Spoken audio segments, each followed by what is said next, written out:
Coronavirus, la pandemia. ¿Cuáles son los síntomas? ¿Cómo se transmite? ¿Qué puedo hacer para protegerme y prevenir la propagación de la enfermedad? Nuevo padecimiento que ha encendido las alarmas de los sistemas de salud. Coronavirus, la pandemia. Qué gusto saludarlos de nueva cuenta en este programa especial de Coronavirus, la pandemia. Por cierto, ya en nuestra última semana de programa diario, a partir de la próxima semana, este programa será semanal. Estaremos transmitiendo en vivo los días jueves para que usted nos siga acompañando y nos siga favoreciendo con su compañía. Hoy hablaremos de varios temas, entre otros hay nuevas revelaciones. El posible primer caso conocido de COVID-19 pudo haber sido una pescadora del mercado mayorista de mariscos en Wuhan, en China. Esto es lo que publica la revista Science. El nuevo estudio sobre el posible origen del SARS-CoV-2 se trata del investigador Michael Gurvey, quien elaboró una imagen detallada de los primeros acontecimientos que desembocaron en la emergencia sanitaria mundial. Biólogos y científicos del mundo exigen a través de la revista Science una nueva investigación de todos los posibles orígenes del virus SARS-CoV-2 y piden a los laboratorios y agencias de China abrir los registros. La Organización Panamericana de la Salud advierte que los países de América comienzan a tener un repunte de casos de COVID-19, hacen un llamado social de acudir a la vacunación. Y mientras que la Organización Mundial de la Salud sitúa a Europa y Asia Central en una crisis severa ante una alta demanda hospitalaria y el aumento crítico de contagios de COVID-19, continúan las protestas ciudadanas por las medidas impuestas. Mucha información, así que le invitamos para que se quede con nosotros. Vayamos primero con nuestra compañera Isaura López Villalobos. La salud y el medio ambiente ha sido un binomio que en los últimos años ha desencadenado una serie de virus, bacterias y hongos que han puesto en crisis al mundo. El virus SARS-CoV-2 llegó violentamente y arrebató sin avisar la cotidianidad que se vivía en diciembre de 2019. Aunque se han registrado algunas epidemias de manera dispersa por el planeta, durante el siglo XXI nadie estaba preparado para enfrentar una pandemia prolongada como la COVID-19 y con graves repercusiones y efectos directos o indirectos en lo social, económico, político y cultural. A 2 años de los primeros casos que surgieron en Wuhan, China, sigue siendo un enigma sobre el origen del virus SARS-CoV-2, aunque la Organización Mundial de la Salud ha establecido un equipo internacional de investigadores, el planeta no tiene una respuesta científica. China, a la fecha, no ha compartido datos en forma más extensa. Esto ha ocasionado que la pandemia se mantenga con una serie de mutaciones, ocasionando dolores de cabeza a las naciones. A un mes de que concluya otro año de la pandemia, la OMS sigue impulsando la investigación sobre el origen de la COVID-19 ante la advertencia de que podría registrarse una afectación mayor. Ha pasado también un mes de que se amplió el grupo consultivo científico sobre los orígenes de los nuevos agentes patógenos llamados SAGO. Aún no hay respuesta. Sin embargo, comienza a haber publicaciones en revistas internacionales de que probablemente el primer caso confirmado de COVID-19 fue de una pescadera del mercado de Wuhan. Y científicos del mundo exigen que se investigue a fondo el origen del SARS-CoV-2. A 36 días de que concluya el año 2021, los países europeos se enfrentan a una crisis sanitaria preocupante con la advertencia de que se refleje en otras naciones de América Latina, mientras que la incógnita mundial sigue siendo si el virus SARS-CoV-2 salió de un laboratorio o es de origen animal. Informó Isaura López Villalobos. Estaremos hablando mucho más de este tema, por supuesto, cuando nos acercamos al aniversario de no solamente del registro del primer caso de COVID-19, que ya lo comentábamos hace algunos días, sino también cómo fue evolucionando esta enfermedad a lo largo de los meses, ya casi 2 años. Vamos ahora con nuestra compañera Verónica López. Ella es corresponsal de la agencia EFE, está en Ginebra, Suiza, pendiente del informe de la Organización Mundial de la Salud y desde ahí nos lo presenta. ¿Cómo estás, Verónica? Te saludamos. Adelante con el reporte. Hola, ¿qué tal? Buenos días, Belén. Buenos días a todo el auditorio de Canal 44. El SARS-CoV-2, responsable de la COVID-19, suma ya más de 5,1 millones de fallecidos y más de 258 millones de infectados. Ahora el epicentro de la pandemia está en Europa, donde se concentran 2/3 de los casos. A pesar de la vacunación, se disparan los contagios y en algunos países aumenta rápidamente la presión asistencial. La Organización Mundial de la Salud atribuye esta ola en el viejo continente a la falsa sensación de seguridad que han producido las vacunas. Su director general, Tedros Adhanom Ghebreyesus, ha insistido en que las vacunas salvan vidas, pero no evitan por completo la transmisión. Es así, especialmente desde que predomina la variante Delta, más contagiosa que las anteriores. Está presente ya en un 99% de los casos mundiales y ha provocado que la tasa de reducción de los contagios con las vacunas haya bajado del 60 al 40%. Aún así, las vacunas siguen protegiendo en torno al 80% frente a la gravedad. Es decir, con la vacuna hay un menor riesgo de contraer formas graves de la enfermedad o de fallecer, pero sigue habiendo peligro de infectarse o de infectar a otros. La OMS insiste en que se deben seguir tomando precauciones como llevar mascarilla, mantener la distancia, evitar las muchedumbres o reunirse en lugares ventilados. Entre tanto, Alemania vuelve a alcanzar un pico con 76.000 contagios en las últimas horas y supera los 100.000 fallecidos desde el inicio de la pandemia. Con las Navidades a la vuelta de la esquina, el Centro Europeo de Prevención y Control de Enfermedades advierte de un riesgo muy alto y aconseja administrar a todos los adultos la vacuna de refuerzo y de manera prioritaria a los de más de 40 años. Los países van tomando nota. Francia, que de momento solo la administra a mayores de 65 y personas inmunodeprimidas, se plantea extenderla a toda la población. También España abre la puerta a poner terceras dosis a partir de 40. Reportó desde Europa Verónica López para el programa Coronavirus, la pandemia. Bueno, pues ya escuchó usted este informe de la Organización Mundial de la Salud, haciendo ya un análisis muy preciso del impacto que han tenido las vacunas en el mundo al reducir de 60 a 40% la posibilidad de contagio o de transmisión del virus. Estamos hablando evidentemente entre las personas que ya se han vacunado, en general en las comunidades, porque bueno, aunque hay algunas personas que no se han vacunado, las que ya lo hicieron ayudan de alguna manera a hacer una barrera con este virus. Alerta el Centro Europeo para la Prevención y Control de Enfermedades que habrá una carga alta de COVID entre diciembre del 2021 y enero del próximo año. La directora del Centro Europeo para la Prevención y el Control de Enfermedades, Andrea Ammon, informó que los escenarios indican que la carga potencial de enfermedad con la variante Delta será muy alta en diciembre y enero, a menos que se apliquen ahora medidas de salud pública en combinación con esfuerzos continuos para aumentar la aplicación de vacunas. Todavía hay grupos de edad en los que la cobertura sigue siendo inferior a la deseada, incluso en países que han logrado una buena cobertura general de vacunación. Hay demasiadas personas en riesgo de infección grave por COVID-19 a quienes se les debe proteger lo antes posible.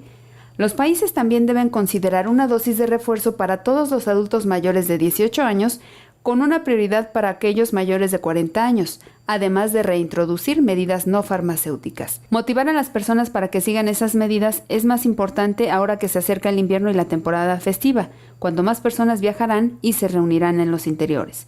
Actualmente, menos del 70% de la población total en Europa ha sido completamente vacunada. Esto deja una gran brecha que no se puede salvar rápidamente y da un amplio espacio para que el virus se propague, informó Elizabeth Ortiz.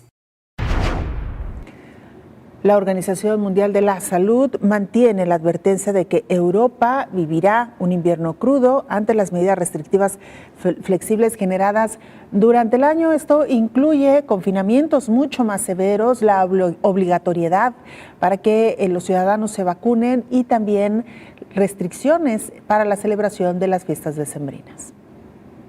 La Organización Mundial de la Salud advierte que el resurgimiento de la pandemia de COVID en Europa provocará más de 700,000 muertes adicionales de aquí a marzo, si la tendencia actual continúa, y se elevaría el total de decesos a 2.2 millones en la región. Según explicó la OMS, se espera que los servicios de cuidados intensivos se vean bajo presión alta o extrema en 49 de los 53 países que componen la región europea de aquí al 1 de marzo de 2022, y los muertos acumulados contabilizados superarán los 2.2 millones hasta la primavera. Actualmente en la región han muerto 1.5 millones de personas debido a la COVID-19.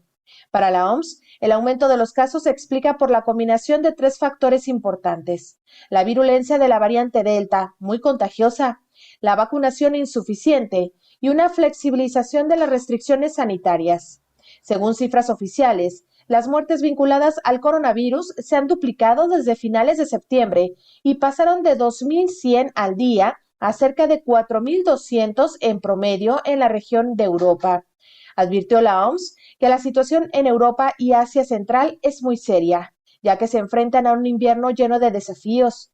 Según la Organización Mundial de la Salud, el uso de la mascarilla reduce en un 53% la incidencia de la enfermedad. Si su utilización fuera generalizada, se podrían evitar más de 160.000 muertes hasta el 1 de marzo. Según la OMS, que recomendó también una dosis de refuerzo de la vacuna anti-COVID para aumentar su eficacia, informó Rocío López Fonseca. Europa es hasta ahora de los pocos continentes o el único continente donde los casos de COVID-19 están creciendo de manera desmesurada, están en riesgo muy alto para las próximas semanas.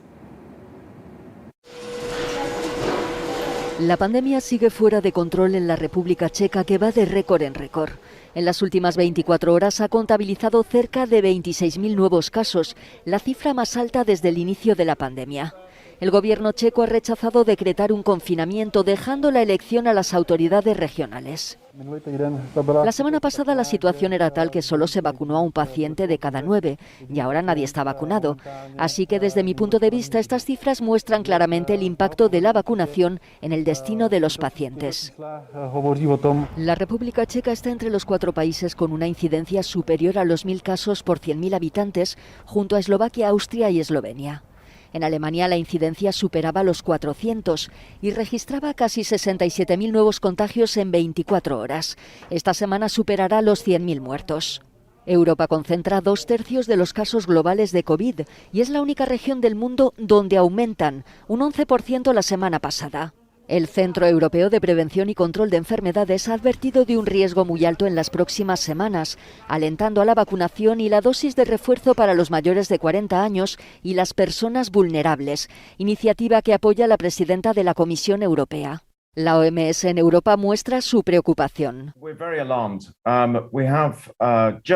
Estamos muy alarmados. Acabamos de superar muy tristemente la barrera de 1,5 millones de muertos la semana pasada. Si seguimos el rumbo actual, estamos proyectando más de 500,000 de muertos más para la primavera del próximo año. Italia ha hecho obligatorio el certificado COVID para entrar en restaurantes y locales de ocio y deportivos. También hará obligatoria la tercera dosis para sanitarios, personal de residencias, fuerzas del orden, profesores y empleados de la administración pública.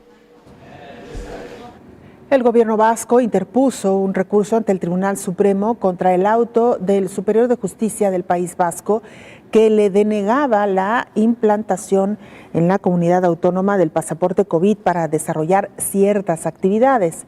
El Ejecutivo de Vitoria decidió no presentar el recurso para no judicializar el asunto, tal y como ha hecho en anteriores resoluciones del Tribunal Superior de Justicia contrarias a sus planteamientos. Mientras que en Madrid, el Ministerio de Sanidad quiere que antes de las Navidades 16 millones de personas reciban su tercera dosis de la vacuna contra COVID-19. Además, abrió la puerta a que en el futuro se amplíe también para los mayores de 40. La ministra de Sanidad, Carolina Darias, considera que la recomendación del Centro Europeo de Prevención y Control de Enfermedades para que las personas de más de 40 años tengan una tercera dosis por el muy alto riesgo que existe ahora mismo en buena parte del continente, no hace más que ratificar y consolidar la estrategia que ha desplegado España desde el inicio de la pandemia. Hacemos una pausa breve, muy breve, regresamos con mucha más información.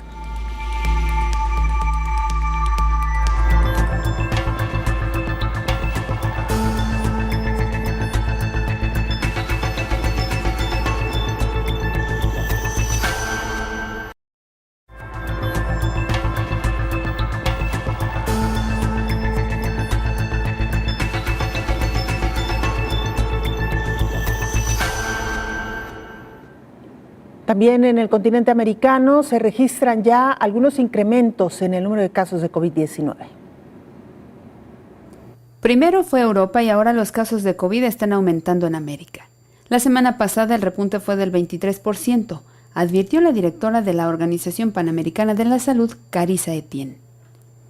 En la última semana observamos un salto de 23% en el número de nuevos casos en nuestra región.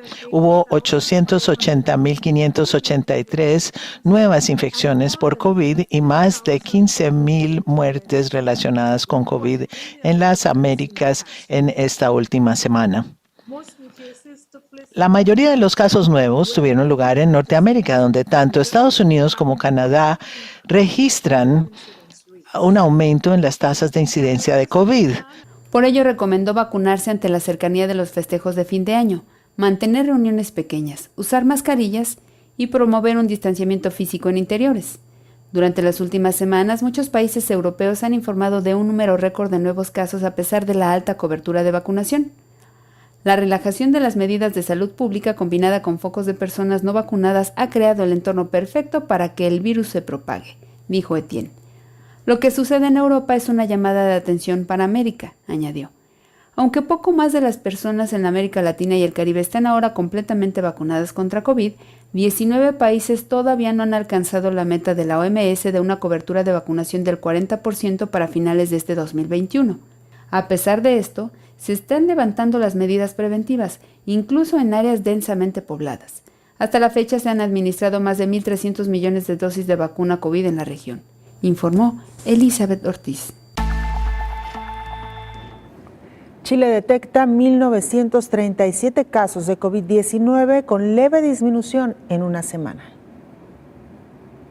El Ministerio de Salud de Chile informó una disminución de nuevos casos de COVID-19 respecto de la semana pasada, con 1.937 contagios reportados a nivel nacional y una baja en 7 regiones respecto de los últimos 7 días. Según MinSal, Valparaíso, Los Lagos, Coquimbo y Aysén son las regiones con mayor índice de positividad, siendo esta última la que posee la incidencia más alta por cada 100.000 habitantes, mientras que a nivel nacional la positividad se sitúa en 3,1%. De acuerdo al Departamento de Estadísticas e Informaciones del Ministerio de Salud, en las últimas 24 horas fueron registrados 14 fallecidos producto del coronavirus, elevando el total de decesos confirmados a 38.175 personas. Desde el inicio de la pandemia en marzo de 2020, 1,7 millones de personas han sido diagnosticadas con la enfermedad, contándose al día de hoy 13.659 en etapa activa, es decir, con capacidad de diseminar el virus entre la población. Chile ha desplegado una de las estrategias de vacunación más exitosas del mundo, que alcanza al 90% de la población objetivo con el esquema completo de inmunización. Pese al aumento de casos registrado en octubre, el país goza todavía de amplias libertades y no hay ningún municipio en cuarentena total, y las fronteras se abrieron el pasado 1 de octubre. Con el objetivo de frenar la propagación del virus, a partir del próximo diciembre, se exigirá a todos los mayores de 55 años la tercera dosis para poder usar su carnet de vacunación, un pase gubernamental que permite eventos con mayores aforos y ser atendido en el interior de bares y restaurantes. Y en más información, la vacunación en México no es suficiente para enfrentar la nueva ola de contagios. Esto señala la Organización Panamericana de la Salud. Ahora que México dio a conocer que tiene un avance en la vacunación con una dosis anticovid del 85% de la población, en realidad no es suficiente para la ola que viene en el periodo de invierno. El fin de semana, el secretario de Salud en el país, Jorge Alcocer, reconoció indicios de una cuarta ola. Representantes de la Organización Panamericana de la Salud coinciden en que hay un leve repunte. En México se observa recientemente un leve repunte de casos y defunciones, principalmente en personas no vacunadas, y aun cuando el número de casos activos se estabilizó alrededor de 18,000 casos en las últimas 2 semanas, nosotros debemos tomar en cuenta que lo que ocurrió el año pasado en esta misma época en México. Este país está justo en el promedio de vacunación que alcanzó la región de América al llegar al 50% de su población con el esquema completo anticovid. Es necesario tener una vacunación e não somente uma dose. Eu vi na pergunta que habla de uma dose ou duas doses como se fosse a mesma coisa. Não é assim. Para ter proteção, as pessoas têm que tomar as 2 doses para as vacinas que são vacinas de 2 doses. México ha hecho um esforço muito importante para vacinar sua população. México já está com 50% de toda a população com as 2 doses, ou seja, é uma cobertura vacunal importante, pero todavia não é suficiente para garantizar que o país não pueda ter outros brotes. Recientemente México aprobó la vacunación a jóvenes de 15 a 17 años sin comorbilidades, informó Elizabeth Ortiz. Los test serológicos contra COVID-19 serán mucho más asequibles en los países en vías de desarrollo. El gobierno español ha anunciado un acuerdo con la Organización Mundial de la Salud y el Consejo Superior de Investigaciones Científicas para ceder la licencia de estas pruebas y así facilitar que lleguen a los países más necesitados. España lo cederá al Fondo de Patentes para Medicamentos de la OMS, según señalaba en un comunicado el propio Consejo Superior de Investigación Científica, una de las principales instituciones públicas de investigación de Europa. Es la primera licencia transparente global y no exclusiva para una herramienta sanitaria. El acuerdo significa que otros fabricantes podrán hacer las pruebas sin necesidad de comprar la licencia y lo que abaratará los costos y facilitará su producción.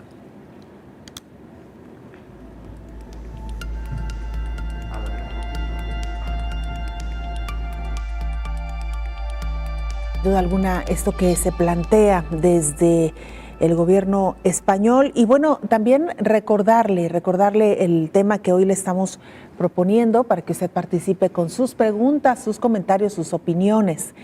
¿Qué habrá pasado realmente con la propagación del virus SARS-CoV-2? Es lo que están pidiendo ya diferentes organismos, diferentes gobiernos, que China abra realmente al mundo toda la información que tenga sobre el origen del virus SARS-CoV-2. Y para hablar de este y muchos otros temas, ya está aquí con nosotros el doctor Héctor Raúl Pérez Gómez. Doctor, ¿cómo le va? Bienvenido. Hola Belén, buen día, qué gusto saludarte. Igualmente, doctor, conforme nos acercamos al fin de año, empezamos a registrar efemérides y empezamos a registrar aniversarios. Así es. Porque fue precisamente en estas fechas cuando se conocía la presencia de un nuevo virus en el mundo, el virus del SARS-CoV-2, que luego se identificaría ya plenamente la enfermedad que provocaba COVID-19. Han pasado ya varios meses, doctor, y sigue sin haber certeza clara de dónde pudo haber venido este virus. Si es, como dicen algunas teorías, una fabricación que ocurrió en un laboratorio y que escapó por accidente, o si es uno de los tantos coronavirus que han circulado pues, por muchos siglos en el mundo, doctor. Sí, Belén. La teoría más aceptada es el hecho de que este virus infecta primero a una especie animal, un murciélago de alas largas, que después transmite la enfermedad a un huésped intermedio, en este caso un animal similar a un pequeño reptil que se conoce como pangolín y que a su vez luego transmitió la enfermedad al ser humano. Los 2 coronavirus anteriores al SARS-CoV-2, que fueron el SARS en el 2003 y el MERS en el 2013, parecen haber seguido una ruta similar. Primero, infección de igual forma a murciélagos de alas largas, una especie específica y particular de murciélagos. Luego transmitieron a un huésped intermedio también una especie animal. En el primero de los casos, SARS, en el 2003, a un felino llamado civeta. Y civeta luego transmite la enfermedad al ser humano. Y en el caso del MERS, que es síndrome respiratorio severo del Medio Oriente, Ese coronavirus en el 2013, después de infectar al murciélago, lo transmite a dromedarios en Arabia Saudita y el dromedario luego al ser humano. Entonces, la teoría es que estos 3 coronavirus que generan enfermedad más grave tuvieron ese ciclo de transmisión entre especies y no se ha encontrado con claridad alguna otra fuente.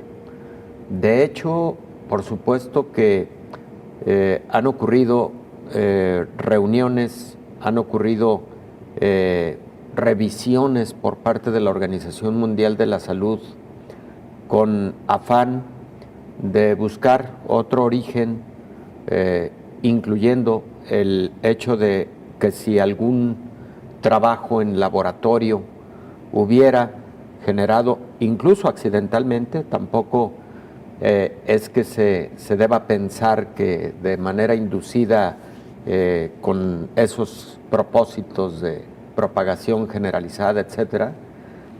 Pero a veces en los laboratorios se trabaja con virus y pueden ocurrir mutaciones que eventualmente pueden generar nuevos patógenos. Doctor, nos cuenta, regresando a la pausa, con gusto, más sobre esto, porque creo que ha habido mucha inquietud realmente.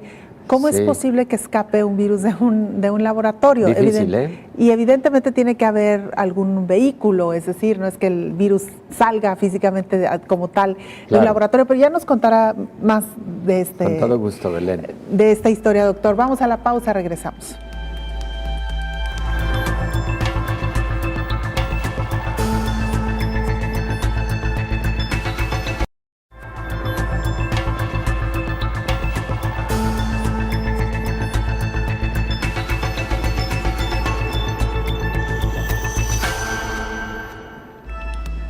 Una nueva investigación revela que el primer probable caso confirmado de COVID-19 fue de una pescadera del mercado de Wuhan.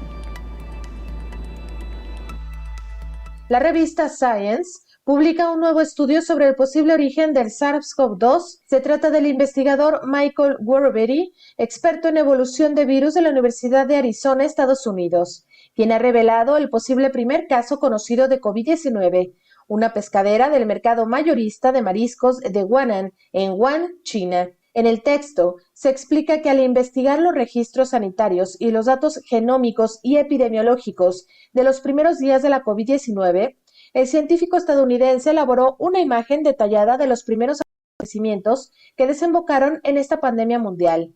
De acuerdo con su análisis, esta vendedora de mariscos enfermó de COVID-19 el 11 de diciembre e informó ese mismo día a las autoridades de varios posibles casos de COVID-19 en clínicas y hospitales que estaban cerca del mercado de Wuhan. Sin embargo, el científico descubrió una discrepancia en el informe de China y la Organización Mundial de la Salud sobre el origen de la pandemia. Según este documento, un paciente sin conexión con el mercado había sido considerado el caso más temprano conocido de COVID-19, al haber presentado síntomas el 8 de diciembre de 2019, pero este nuevo estudio ha evidenciado que ese paciente en realidad no presentó los síntomas hasta una semana después, el 16 de diciembre de 2019, lo que cambia drásticamente el cuadro presentado por el informe de China y la OMS, y hace que esta pescadera de Wuhan se convierta en el primer caso conocido y confirmado. El análisis metódico de este investigador aporta pruebas que disipan la teoría de que el virus se filtró desde un laboratorio de investigación. Warberry considera de hecho que la fuente más probable del origen del coronavirus es el mercado de Wuhan. Este nuevo estudio detalla que en el mercado de Wuhan y en otros 3 mercados de animales vivos de Wuhan se vendían mamíferos vivos susceptibles de contraer coronavirus, incluidos perros mapaches, inmediatamente antes de la pandemia. Igualmente informa que durante el primer brote de SARS se encontraron virus similares al coronavirus en perros mapaches, lo que se vio facilitado por las interacciones entre animales y humanos en los mercados de animales vivos de China, informó Rocío López Fonseca. Lo decíamos ya, doctor Héctor Raúl Pérez Gómez, conforme nos vamos acercando a diciembre van surgiendo fechas, investigaciones y recuentos de lo que ha ocurrido. Qué interesante esta pieza de nuestra compañera Rocío, doctor. Sí, indudablemente. Una publicación muy significativa en Science que da evidencia de que los primeros casos fueron antes de la última semana de diciembre, como se pensaba al inicio, pero además existen algunas otras evidencias de que fue en el mes de noviembre cuando se presentó un caso hospitalizado grave con todas las características clínicas de COVID-19, en donde se descartaron otros patógenos respiratorios, múltiples patógenos respiratorios, y en el que la evidencia por imagen, tomográfica, etcétera, sugiere fuertemente que se trató de un caso de COVID grave. Luego, esta publicación de Science, de la que hace referencia Rocío, nos centra de nueva cuenta a el origen, digamos, de localización geográfica, que es la ciudad de Wuhan, y más específicamente el mercado de Huanan, que efectivamente son mercados en China en donde se venden especies vivas. Frecuentemente ahí mismo se sacrifican para el consumo. Recordarás que se habló mucho de que había consumo de carne de murciélago, platillos, etcétera. Eso parece ser un mito, parece ser algo no confirmado, pero sí el hecho de que algunos productos de mar podrían haberse contaminado con este virus, pero probablemente después de la infección con una especie animal diferente, como el caso de pangolín, o por ejemplo como el caso de mapaches, etcétera, que también se sacrifican en esos mercados mojados, así se les conoce.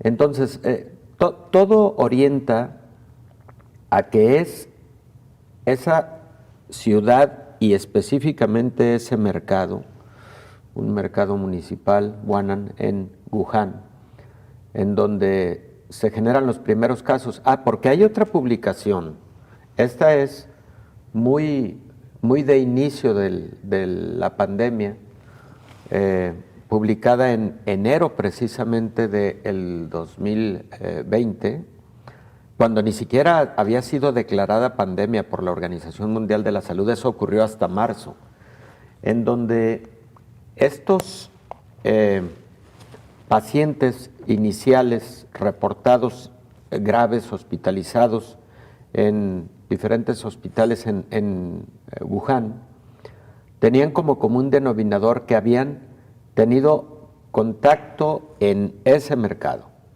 de alguna naturaleza, o eran comerciantes que trabajaban en el mercado de Huanan en Wuhan, o eran consumidores que estuvieron ahí días previos comprando, consumiendo, etcétera. El 95% de esa primer casuística, que fue una casuística de 99 personas, publicada en la revista JAMA, sugiere que la mayor parte de pacientes que aparecen en esa publicación tuvieron contacto en ese mercado.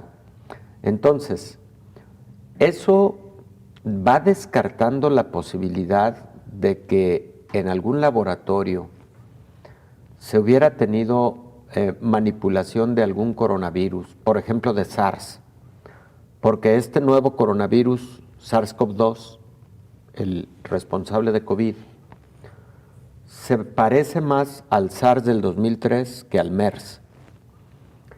Se parece genómicamente hablando en un 85%, tiene tiene homología genómica, 85%. Entonces, todas esas evidencias epidemiológicas de que esa primer casuística, casi todos habían estado en el mercado previamente, va descartando la posibilidad de que haya sido un laboratorio el origen. Y también, aunque no está publicado abiertamente, porque supongo que son motivo de seguridad en la investigación, en tanto no se concluya y se publique definitivamente por la Organización Mundial de la Salud, pero no parece haber evidencia de que la OMS haya encontrado algún laboratorio en donde se hubiera venido trabajando coronavirus en Wuhan y a partir del cual haya surgido diseminación. Tú me preguntabas, ¿cómo podría ocurrir una situación así? Podría ocurrir accidentalmente, por ejemplo. Los laboratorios que trabajan virus habitualmente tienen niveles de seguridad 3 o 4. ¿Qué son los niveles de seguridad en los laboratorios? Bueno, depende de lo que trabajas en el interior de un laboratorio, es el nivel de seguridad que tienen las instalaciones. Y por ejemplo, algunos virus se tienen que trabajar en laboratorios de seguridad 4. La más extrema seguridad, como por ejemplo el virus de la rabia, no se puede trabajar en un laboratorio de baja seguridad, como tampoco los virus tipo ébola o el virus Marburg, que son virus de muy alta letalidad y transmisión. ¿Cómo son esos laboratorios? Bueno, esos laboratorios tienen por principio de cuentas varias, llamémosle exclusas, a través de las cuales entran las personas que trabajan en el laboratorio. En cada una de las secciones que van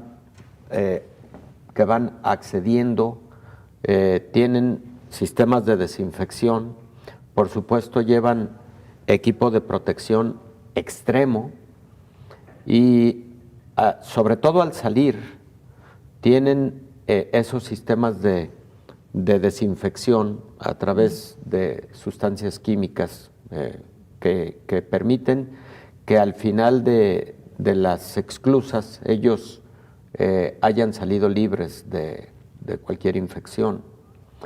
Que si pueden ocurrir accidentes de alguna naturaleza, puede ocurrir, pero es muy poco probable, precisamente por el nivel de seguridad de esos laboratorios. Si, por ejemplo, los médicos para protegernos cuando atendemos pacientes con COVID utilizamos cubrebocas de alta eficiencia o utilizamos todo lo que utilizamos de equipo de protección personal, no, en los laboratorios de esa naturaleza son equipos de más alta protección aún. Entonces, es difícil que accidentalmente salga un virus de algún laboratorio de esa naturaleza. Por ejemplo, el laboratorio de virología del Instituto Pasteur en París, yo lo conozco, son medidas impresionantes. Ellos todavía trabajan virus de la rabia. Recordemos que desde Luis Pasteur en vida, una de sus líneas de investigación fue el virus de la rabia. Bueno, sí. Ese historial se mantiene en la actualidad en el Instituto Pasteur. Y al conocer este tipo de laboratorios dices, no, definitivamente de manera accidental no se sale nada de ahí.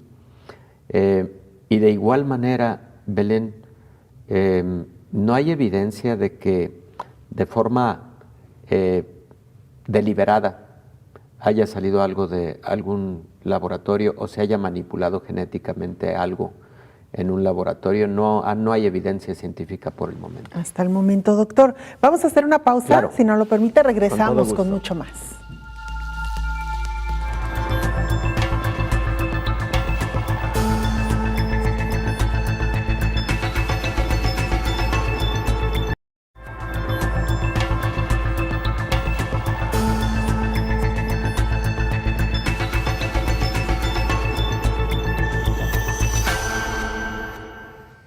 Científicos del mundo publican una carta pidiendo se investigue a fondo el origen del virus SARS-CoV-2. Destacados biólogos y científicos del mundo firmaron y publicaron este año una carta en la revista Science, en donde urgen en la necesidad de una nueva investigación de todos los posibles orígenes del coronavirus y piden a los laboratorios y agencias de China que abran sus registros al análisis independiente. El texto especifica que se debe tomar en serio la hipótesis sobre el origen del contagio tanto de forma natural como de laboratorio. La carta, coordinada por el microbiólogo de la Universidad de Stanford, Estados Unidos, David Relman, y el virólogo de la Universidad de Washington, Jess Blum, hace referencia al estudio sobre el origen de la COVID-19 realizado en conjunto por la Organización Mundial de la Salud y China, que concluyó que probablemente un virus de murciélago llegó a los humanos a través de un animal intermedio y que un accidente de laboratorio fue extremadamente improbable. Sin embargo, los autores de la mencionada carta explican que esa conclusión no está científicamente justificada, ya que no se ha encontrado ningún rastro de cómo el virus habría pasado por primera vez a los seres humanos, y advierten que la posibilidad de un paciente de laboratorio solo ha sido estudiada de forma superficial. Varios de los firmantes de la carta han reclamado un mayor escrutinio sobre la investigación de ganancia de función, en la que los virus son modificados genéticamente para volverlos más contagiosos o virulentos. Explican que también se estaban realizando experimentos para diseñar patógenos en el Instituto de Virología de Wuhan, en China, el principal centro de ese país para el estudio de virus de murciélagos similares al SARS-CoV-2. Algunos consideran el hecho de que la COVID-19 apareciera en la misma ciudad en la que se encuentra el laboratorio como evidencia circunstancial de que un accidente de laboratorio podría haber sido el culpable. Los científicos firmantes ya habían advertido de que la proliferación de miles de laboratorios de este tipo en todo el mundo es una gran preocupación, informó Rocío López Fonseca. Doctor Héctor Raúl Pérez Gómez, pues ahí de nueva cuenta la sugerencia, ¿no? La sospecha de si este virus pudo haber sido creado o liberado deliberadamente con fines, pues como se ha conocido ya en algunas ocasiones, con fines específicos para atacar o para desestabilizar, ¿no? Ciertas áreas, ciertos gobiernos incluso. Pero, ¿qué se sabe del bioterrorismo, doctor? ¿Existe realmente? Es decir, ¿hay casos que nos hagan referencia a él? Sí existe el bioterrorismo. Es probable que en la actualidad esté razonablemente controlado, pero históricamente ha existido el bioterrorismo. Belén, precisamente cuando surgió el SARS en el 2003, existió mucha investigación de nueva cuenta con respecto a bioterrorismo.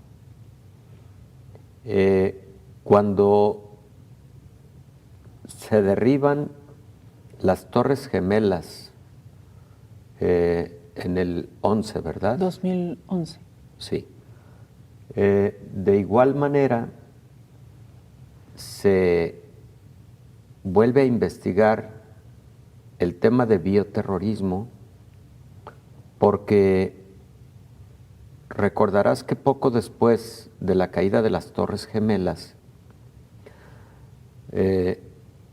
ocurrieron aparentes envíos a través del correo de sobres que contenían lo que parecían esporas de anthrax a algunas dependencias y funcionarios en los Estados Unidos.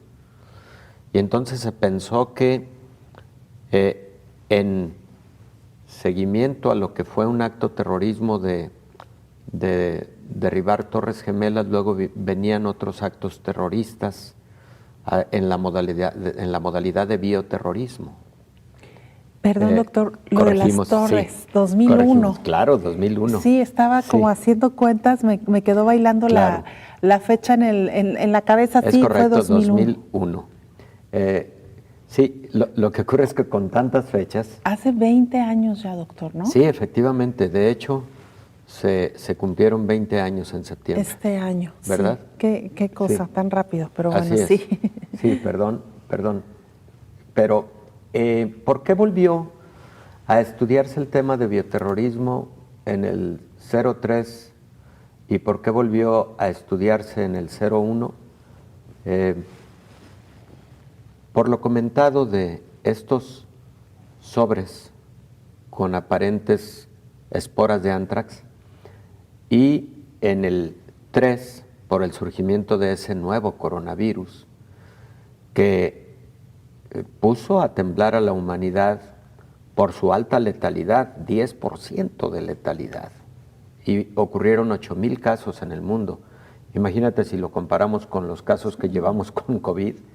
Bueno, pero en ese momento volvió el tema de analizar bioterrorismo. En el mundo científico se ha clasificado las armas biológicas o el bioterrorismo en categorías, y existe una categoría A en la que están 5 patógenos o 5 formas de armas biológicas que históricamente se han reconocido y que se piensa se han utilizado. Pero aquí hago un paréntesis. Las naciones y la Organización de las Naciones Unidas y la OMS en diferentes momentos históricos han trabajado para obligar a los países a destruir esos patógenos que eventualmente podrían ser utilizados como bioterrorismo.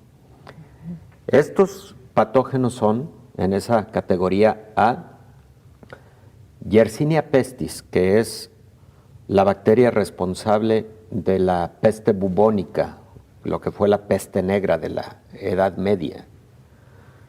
El segundo, Francisella tularensis, que es la bacteria responsable de una enfermedad llamada tularemia.